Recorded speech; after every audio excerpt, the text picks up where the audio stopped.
আমাদের দেশে বাবা মার সাথে রেগে যাওয়া এখন ফ্যাশন হয়ে গেছে, ঠিক কিনা বলেন না? বাবা মা একটু বয়স্ক হলেই আমরা রেগে মেগে বলি, এই আপনি কি জানেন, আপনি কি বুঝেন, আপনি বুড়া মানুষ, আপনি চুপ থাকেন।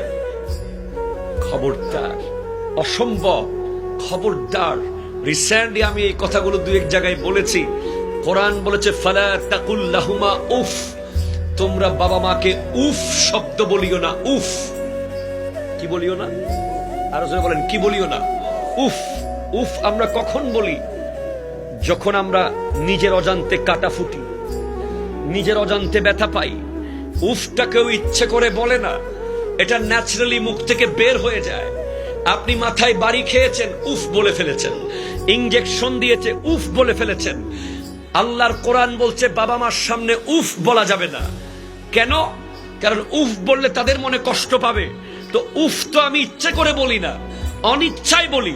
তার মানে অনিচ্ছায় যেটা বের হয় মুখ দিয়ে, ওটা যেখানে কন্ট্রোল করতে হবে, সেখানে ইচ্ছে করে এই তুমি কি জানো, তুমি কি বুঝো, এত ক্যাট করো কেন, এত ব্যাট করো কেন, এসব কথা বলা হারাম, হারাম, হারাম। ঠিক কিনা কথা বলেন?